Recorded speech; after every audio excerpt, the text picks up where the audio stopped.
This video is sponsored by Manta Sleep. I start the video heading east on Morros on Detroit's Far East Side. This will be my 15th video in my Detroit series where I go through the entire city. This video will mostly go through the 48224 zip code, which borders the suburb of Harper Woods to the northeast and the Grosse Pointe communities to the southeast. In this part of town, you won't necessarily see extreme rates of abandonment as you do in other parts of the city. However, that doesn't mean that this area is one of the best parts of the city to live in. Currently, we're passing by Carlton Elementary School in the Morningside Neighborhood, which is home to 7,600 people, and the median household income is $36,000 per year. Only 8% of adults 25 and older hold a bachelor's degree or higher, and the median value of owner-occupied housing units is $36,000. The crime rates in Morningside are on par of those with the city as a whole, with both the violent and property crime rates soaring above the national average. I've mentioned in prior videos that I've made on Detroit that the city has been installing speed bumps throughout the neighborhood streets, as drag racing is a big problem here. Even on these residential side streets.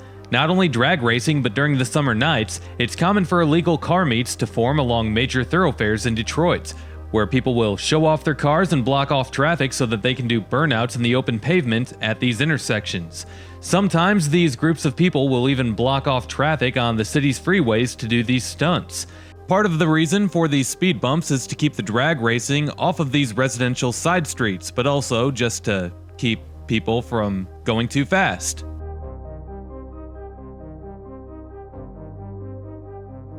Well, earlier I mentioned how we're going to be in the 48224 zip code throughout much of this video, and back in 2010, the 48224 zip code used to be home to 55,000 residents. Today it's home to 42,200, which means that this zip code lost 13,000 residents since 2010.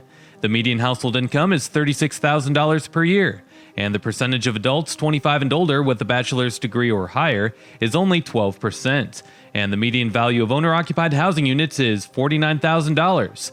This area isn't the most dangerous part of Detroit, but there's other parts of the city that are safer, considering that this area sits right next to Detroit's danger zone, or as police call it, the red zone, which is the 48205 zip code, an area that's known for an extreme rate of gang violence. We can talk about the crime issues that plague Detroit in the next video where I go through that area of the city.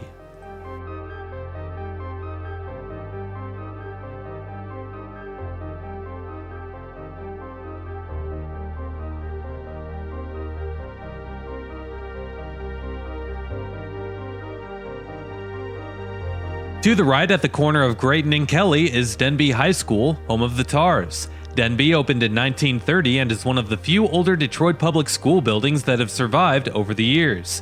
In 2005, the high school was listed on the National Register of Historic Places. Currently, Denby is ranked as a D+ on niche.com, so that could be much better.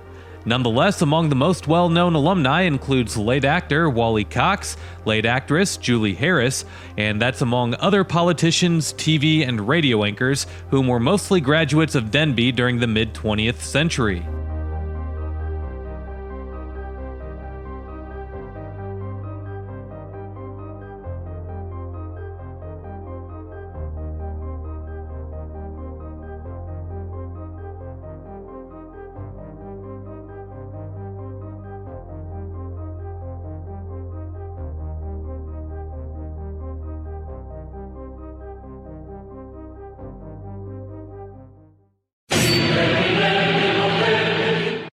This video is sponsored by Manta Sleep. Ladies and gents, this is a product that I strongly believe in, and I wouldn't be promoting it if I didn't. All of us have our different opinions on things, but something that we can all agree with is that we all need our sleep. I've always had a more difficult time trying to sleep than most, but a month ago, Manta sent me this sleep mask, and I've been sleeping very well for about a month straight, and I can't remember the last time that that's happened. Manta's regular sleep mask offers blackout conditions to offer a deeper sleep. You can Velcro these on and off so that the mask can properly fit your face. You can also go with Manta's cooling mask, their steam mask, their aroma mask, a weighted mask, a silk mask, or the Manta Sleep Mask Pro. Guys, this is a great investment. And down below is a link to click on if you are interested in getting yours. Make sure to use promo code ChrisH so you can get 10% off of your order. And I do receive a small commission from each purchase. Now, on with the video. Well, throughout my Detroit series, as I continue to drive around the entire city, I've been talking about all the different reasons as to why Detroit has fallen so hard. For this video, I wanted to talk about the taxes in Detroit, along with other things that contribute to a higher cost of living, which has not only played a factor into Detroit's decline, but that issue has also been holding up the city's comeback efforts.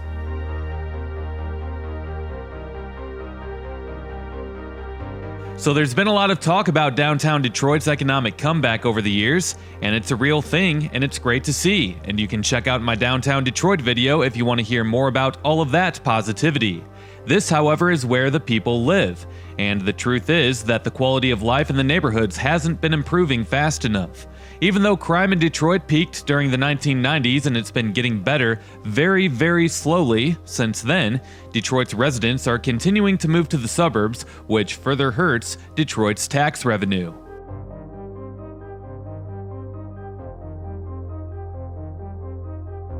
The 2020 census showed that only 639,000 people were living in the Detroit city limits, down from a 2010 population of 713,000.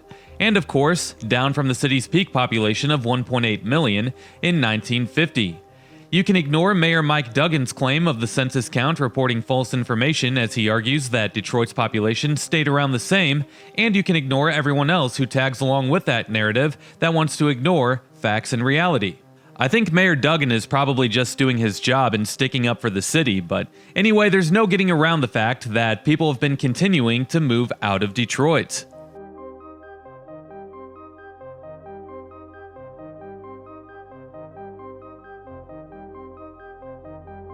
This graph here shows the amount of home sales in the city from the years 2017 to 2021.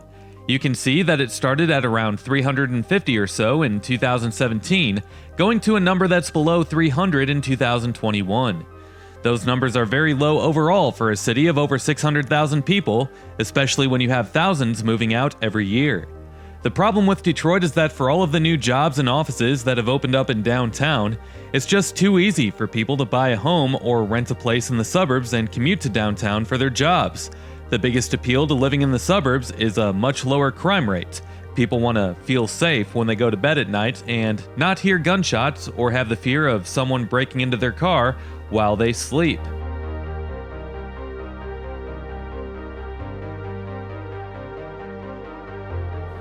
I'll continue on that thought in a moment, as here I skip the video ahead to the abandoned Arthur Middle School. The school opened in 1930 and it was closed in 2005. The city sold the building back in 2013 during its bankruptcy.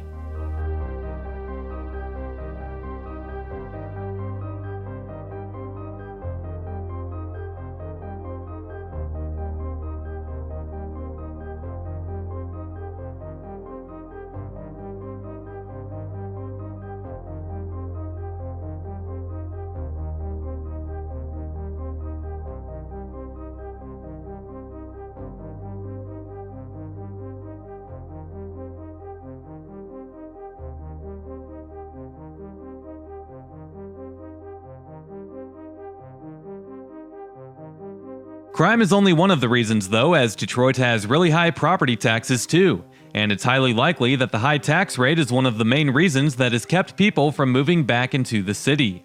Detroit has some of the highest property tax rates in the country for major cities, and the main reason why is because the city a long time ago raised its taxes so that they could make up for the lost revenue from all of the people who had left. The problem is that has further encouraged people to move to the suburbs. Here's a table that shows the property tax rates on a median valued home in Detroit. It's the fourth highest in the nation among major cities, as the rate is more than twice the national average rate. When it comes to property tax rates for commercial property valued at $1 million, you can see that Detroit has the highest property tax rate in the nation, with, surprise surprise, Chicago being the only other city with a rate of over 4%.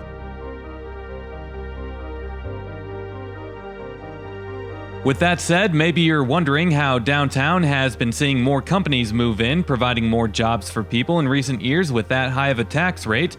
And that's because business owners such as Dan Gilbert will often negotiate and get a tax relief from the city. Gilbert's new skyscraper in downtown is valued at $1.4 billion.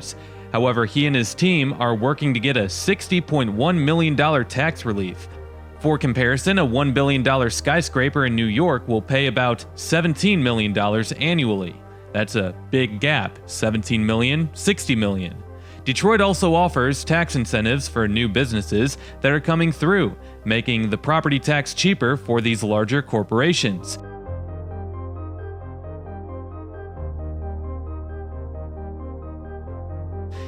I can only imagine if the process was easier and less complex by the city simply issuing a much lower property tax rate, then we would probably see an even higher rate of developments coming into downtown. But it's likely not just as simple as lowering the property taxes, or you would think that that would have been done already. I mean, I'm not in the room with the city officials making the decisions, but I can further explain why the property tax rate in Detroit is as high as it is. Property tax rates are expressed by mills, whereas 1 mil is equal to $1 for every $1,000. Detroit's property tax rate for residents is 70 mils, and business owners pay about 88 mils, which in comparison to other cities is an extremely high rate.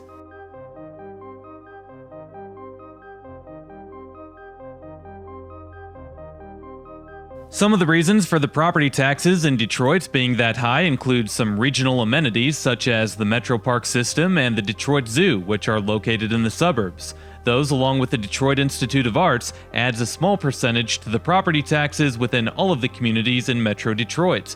However, Detroit's taxes are still much higher than most of the suburbs. The only suburbs that have a higher property tax rate are ones that are run down, such as Harper Woods, Ecorse, and Inkster. Other self-inflicted reasons as to why the property taxes in Detroit are high includes that some of the money goes towards paying off the city's debt.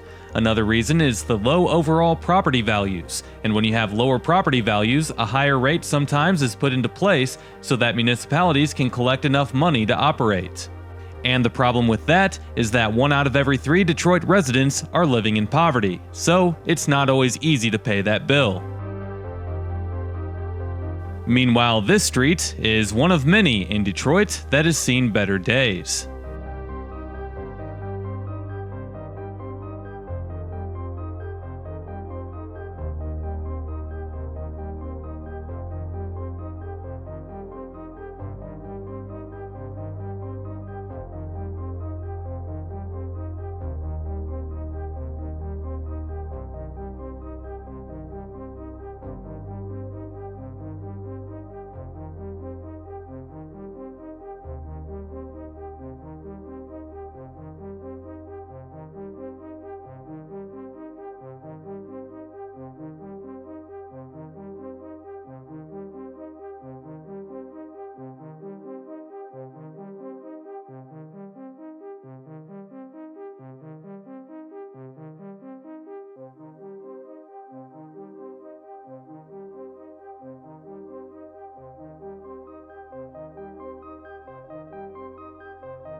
Of course, high taxes aren't the only reason why there's so much abandonment in Detroit, but once again, taxes are what I'm talking about in this particular video as I continue to talk about most of the reasons for Detroit's decline through my Detroit series, and you can follow along by clicking the link down below for my Detroit playlist.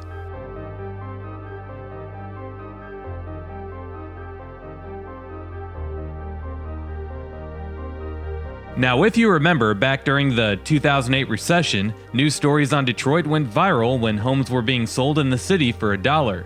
The reason for that is that the city was trying to collect a tax revenue on as many properties as possible. The problem with that was that these $1 homes were often gutted on the inside due to scrappers coming in and stealing all of the material that they could.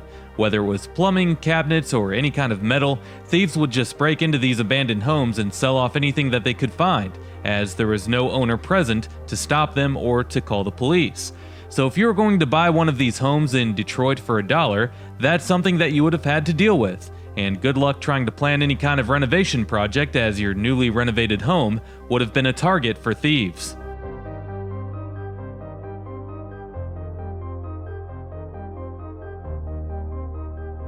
On top of that, the city of Detroit was still assessing these homes at their original value. For example, property taxes on a home could be assessed at a rate of $60,000, meaning that you would owe anywhere from $2,000 to $3,000 a year in property taxes on a home that you bought for just $1. Not many people would sign up to live in a home where the crime rates are atrociously high, and most investors would stay away from these $1 homes as well, because they knew that they would have a hard time finding renters that would pay their bills.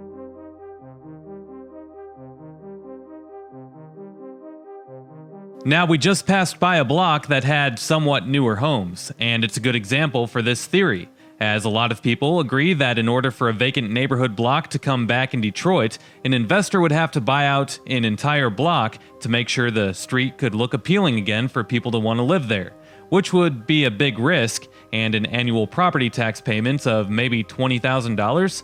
Well, anyway, that's a problem that Detroit still faces today, where property values are overassessed, which encourages people who move to the Detroit area to look for housing in the suburbs, and it encourages current Detroit residents to continue fleeing for the suburbs as well.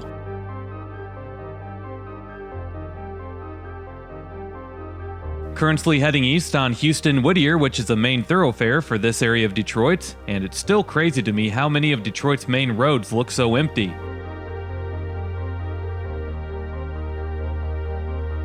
And I mentioned how property taxes are high in part to pay off the city's debt, and if you recall, the city filed for Chapter 9 bankruptcy back in 2013, making it the largest municipal bankruptcy filing in U.S. history, as Detroit was $18 to $20 billion in debt. However, Kilpatrick is the poster child for all of that, as he decided to live at large during his term as mayor from 2002 to 2008, using taxpayers' money to go on private jets, golf trips, fancy steak dinners, VIP rooms in Vegas, purchasing luxury cars, among other things. Kilpatrick spent nearly $1 million beyond his salary while he was in office, and in exchange he was convicted of 24 federal felony counts.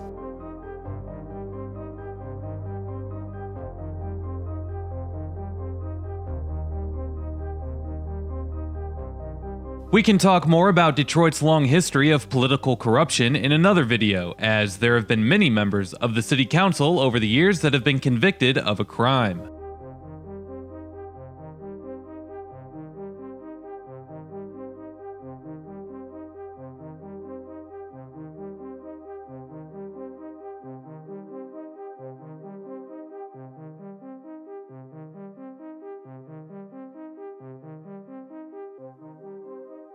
Something else that I wanted to mention along with the high tax rates are the high rates of car insurance that are issued to Detroit residents. According to NerdWallet, car insurance rates cost Detroit residents on average $3,066 per year, which is about twice the national average rate. The reason why is that companies will set their car insurance rates based on the zip code that you live in. And if a zip code has a high crime rate, has a higher rate of DUI cases, or has a higher rate of car accidents, then you're basically screwed when it comes to your rate of car insurance. The point is that for the Metro Detroit area is that if you live in the suburbs, your car insurance rates will be significantly lower, and most people would take that deal. So, yet again, another reason why it's better to live in the suburbs than it is to live in Detroit.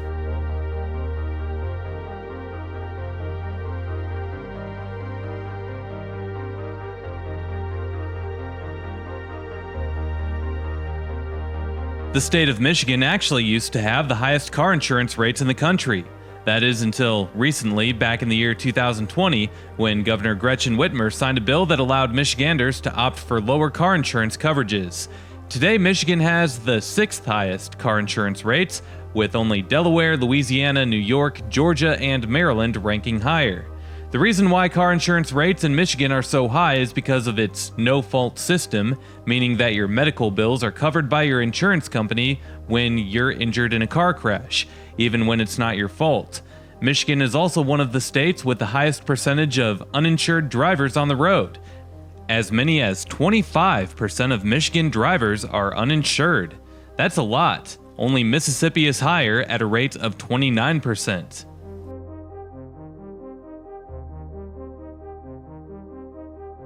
Alright, well here is Harpos Concert Theater, which was built in 1939, and originally it was called Harper Theater, as it's off of Harper Avenue, and also originally it was meant to be a movie theater. Today it's known for being a heavy metal concert venue. There's been hip-hop concerts here too, but mostly it's been hard rock and heavy metal. The venue is still open for concerts today, however the building is in pretty bad shape. Hopefully they can remodel it. There's been many well-known bands and musicians that have performed here over the years. Too many to name.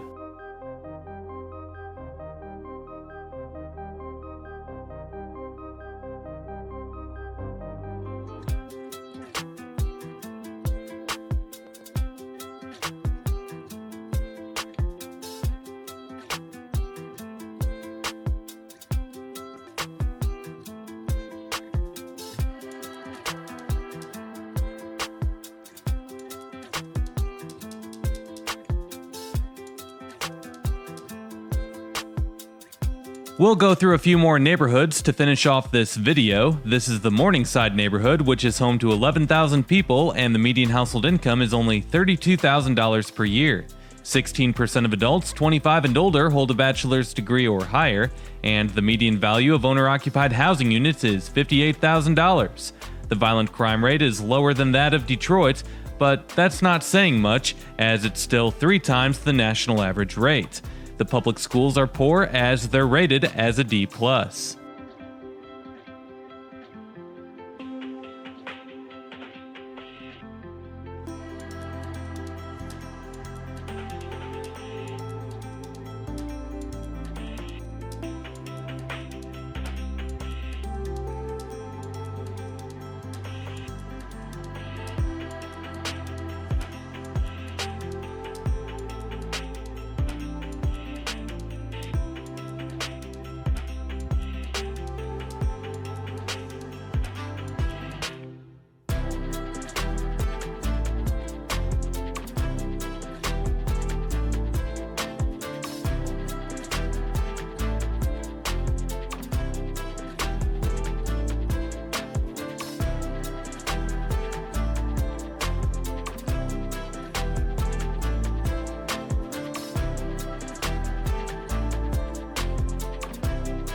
This is Cornerstone Village with stats that are very similar to that of the Morningside Neighborhood. The crime rates, however, are noticeably worse.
Lastly, this is the nicest area that I go through in this video, which is the East English Village neighborhood. It's a small neighborhood that consists of only being 6 blocks wide, but it stretches to be about 3 times as long as it is wide. About 5,000 people live here, and the median household income is respectable, as it's at $54,000 per year. 30% of adults 25 and older have a bachelor's degree or higher, and the median value of owner-occupied housing units is $90,000. The crime rates are still not ideal, but at least the violent crime rate is under that 1,000 number, I guess. The public schools are rated as a D+ on niche.com, as it is Detroit. And these stats might not be the best for a neighborhood, but when you measure it up to most of Detroit's East Side, this place looks pretty good.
Well, there you have it, guys. Video number 15 is in the books for the city of Detroit. And do me a favor, as if you enjoyed this video, make sure to drop a like, comment, and subscribe if you haven't already, as doing all of those things helps these videos destroy the evil monster that is the YouTube algorithm. Also, make sure to hit that notification bell and select yes so that you can be notified every time that I upload a new video. If you enjoyed this video, then you might enjoy checking out some of the featured playlists on this channel. Videos with amazing insights on other places like what you saw here can be found in my Detroit playlist, my American Hoods playlist, or in my Michigan playlist. Last but not least, if you can't get enough of me on here, you can always go follow me on my other social media accounts, and those links are below. We'll see you next time. Peace!